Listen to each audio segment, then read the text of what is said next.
Friends, welcome to shine award with ताजी। इस video में हम लोग देखने वाले हैं क्लास 12 हिंदी का मॉडल पेपर जो कि यूपी बोर्ड ने जारी कर दिया है। ये मॉडल पेपर इसी तरीके से आया है जिस तरीके से आपका पेपर आएगा। तो चलिए इस मॉडल पेपर को देखना स्टार्ट करते हैं। तो वीडियो देखने से पहले से लाइक कर दीजिए और सब्सक्राइब भी कर दीजिएगा। तो ये जो मॉडल पेपर है इसमें टाइमिंग वही है, मतलब कि 3 आवर्स और 15 मिनट की, और मार्क्स हो जाएगा 100 मार्क्स का। उसके बाद जो इसका फर्स्ट क्वेश्चन है वो है ऑब्जेक्टिव क्वेश्चन, मतलब कि यहाँ पे आपका क्वेश्चन है और यहाँ पे आपके 4 ऑप्शन दिए गए हैं जिसमें से जो भी राइट है आपको वो लिखना है, जिसके लिए आपको 1 मार्क्स मिल जाएगा। तो इसी टाइप के आपके यहाँ पे 5 क्वेश्चन दिए गए हैं जो फर्स्ट क्वेश्चन है इसमें। उसके बाद जो सेकंड क्वेश्चन है वो भी है ऑब्जेक्टिव क्वेश्चन, इसमें भी इसी टाइप से दिया गया है। एक क्वेश्चन दिया गया है, उसके 4 ऑप्शन दिए गए हैं जिसमें से जो राइट है आपको वो लिखना है, उसके लिए भी आपको 1 मार्क्स मिल जाएगा। तो ये जो सेकंड वाला है इसमें भी 5 क्वेश्चन दिए गए हैं जिसके लिए आपको 1 मार्क्स मिलेंगे, इसलिए आपके 10 मार्क्स के सिर्फ ऑब्जेक्टिव क्वेश्चन ही आएंगे। उसके बाद आता है हमारा क्वेश्चन नंबर 3।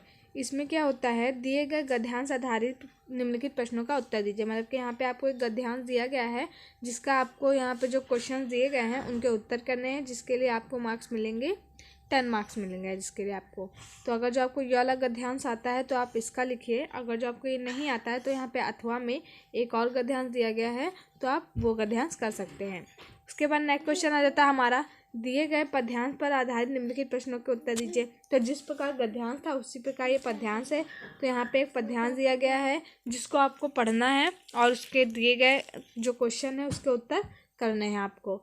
तो इस अगर जो आपको ऊपर वाला नहीं आता है तो नीचे एक और दिया गया है, तो आप ये वाला भी कर सकते हैं और इसके भी प्रश्न उत्तर लिख सकते हैं। तो इसके लिए आपको 10 मार्क्स इसके लिए भी मिलेंगे।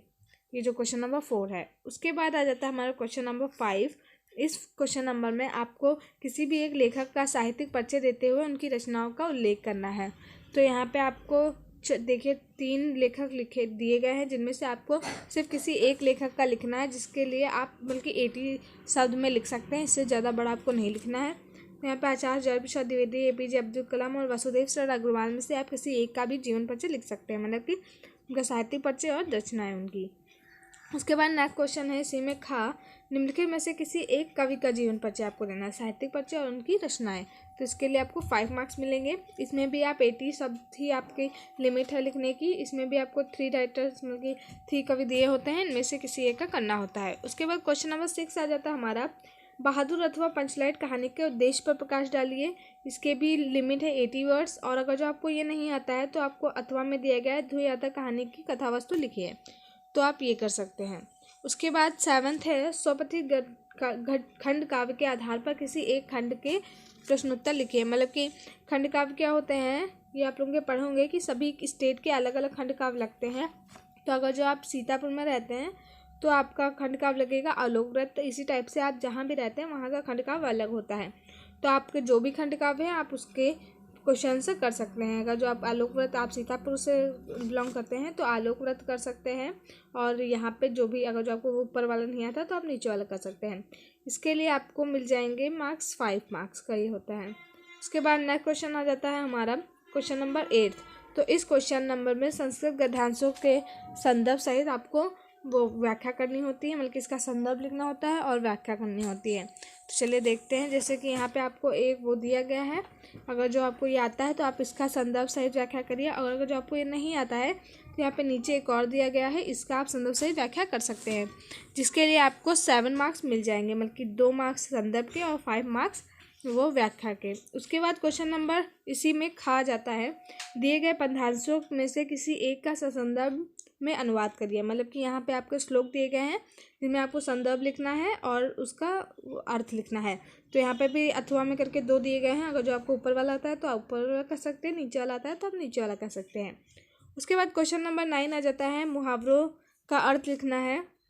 तो ये 2 मार्क्स का होता है। ये मुहावरे दिए गए हैं, इनमें से आपको मुहावरों का ये इनमें से किसी एक का लिखना है। ये 4 दिए गए हैं, आप इनमें से किसी भी एक का लिख सकते हैं, इसके लिए आपको 2 मार्क्स मिल जाएंगे। उसके बाद है हमारा निम्नलिखित शब्दों में संधि विच्छेद के सही विकल्प का चयन करिए। मतलब कि यहाँ पे एक दिया गया क्वेश्चन तथा आपका संधि विच्छेद होगा, तो इसमें से जो भी सही हो आप उसको टिक कर सकते हैं और इसके लिए आपको 1 मार्क्स मिल जाएगा। उसी टाइप से इसमें परमेश्वर संधि का विच्छेद करना है, इसमें भी 4 ऑप्शन दिए गए हैं, जो भी सही हो आप उसका लिख सकते हैं। इसी टाइप गायक का भी है, आपको इस टाइप से करने हैं। उसके बाद नेक्स्ट क्वेश्चन है हमारा, दिए गए निम्नलिखित शब्दों की विभक्ति एवं वचन लिखिए। इसी टाइप से ये देखे दिए गए हैं, इनमें जो भी विभक्ति और वचन हो आपको वो लिखना है, उसके लिए आपको 1 मार्क्स मिल जाएगा। तो इसी टाइप से यहाँ पे क्वेश्चन दिए गए हैं, 2 क्वेश्चन में आपको 2 मार्क्स मिलेंगे। उसके बाद नेक्स्ट है हमारा निम्नलिखित शब्द युग्मों का सही अर्थ चयन करके लिखिए, क्योंकि इनमें से आपको सही अर्थ लिखना है। ये देखिए क्वेश्चन दिए गए हैं, जिसको पढ़ के आपको वो करना है। उसके बाद है हमारा ख, निम्नलिखित शब्दों में से किसी एक शब्द के अर्थ लिखिए, मतलब कि अंबर पट ये सब दिए गए, इनमें से किसी एक का आपको शब्द अर्थ लिखना है। उसके बाद आ जाता है क्वेश्चन, निम्नलिखित वाक्यांशों के लिए शब्द का चयन करिए, एक शब्द का चयन करिए, मतलब कि जो आपके सामने हो, नेक सम्मुख, इस टाइप से कौन सा होता है वो वाला लिख सकते हैं आप। इसी टाइप से इसमें क्वेश्चन दिया गया है, यही वाला जानने की इच्छा रखने वाला। तो 2 क्वेश्चन दिए गए, इसके लिए आपको 2 मार्क्स मिलेंगे। निम्नलिखित में से किन्हीं 2 वाक्यों को शुद्ध करके लिखें। यहाँ पे 4 वाक्य दिए गए हैं जो कि गलत है, आपको उनको सही करके लिखना होगा, जिसके लिए भी आपको 2 मार्क्स मिल जाएंगे, 1 वाक्य के लिए 1 मार्क्स। उसके नंबर क्वेश्चन नंबर 12 आ जाता है, वीर रस और बल्कि अथवा हास्य रस का स्थायी भाव के साथ उदाहरण सहित परिभाषा लिखिए। तो आपको अगर जो वीर रस की आती है तो आप वीर रस की परिभाषा लिख सकते हैं, और वरना हास्य रस की लिख सकते हैं। इसी में खा है, श्लेष अथवा प्रेक्षण अलंकार का लक्षण एवं उदाहरण लिखिए। लक्षण का मतलब होता है उसकी डिफिनेशन, तो इसके लिए भी आपको 2 मार्क्स मिल जाएंगे। उसके बाद है दोहा से उठा का भी छंद का मात्रा सहित लक्षण एवं उदाहरण लिखना है, जिसके लिए भी आपको 2 मार्क्स मिल जाएंगे। उसके बाद 13 क्वेश्चन है, बैंक में खाता खोलने के लिए बैंक प्रबंधक को आवेदन पत्र देना होता है, मतलब कि आपको एक पत्र लिखना है। अगर जो आपको बैंक प्रबंधक इस पे आता है तो इस पे लिखिए, वरना नीचे वाला जो पत्र है आप वो लिख सकते हैं, इसके लिए आपको 6 मार्क्स मिल जाएंगे। उसके बाद जो लास्ट क्वेश्चन है हमारा वो है, निम्नलिखित में से किसी एक पर अपनी भाषा में आपको निबंध लिखना है, जिसके लिए आपको 9 मार्क्स मिलेंगे। तो यहाँ पे आपको 5 दिए गए हैं ऑप्शन, आप किसी में से भी एक का लिख सकते हैं, जो भी आपको आता हो उस पर आप निबंध लिख सकते हैं। तो इसके लिए आपको 9 मार्क्स मिल जाएंगे। तो यही आपका पूरा पेपर था, इसी टाइप से आपका पेपर बोर्ड में आएगा। तो आप इसी टाइप के पेपर्स को सॉल्व करते रहिए, ताकि आपकी प्रैक्टिस होती रहे।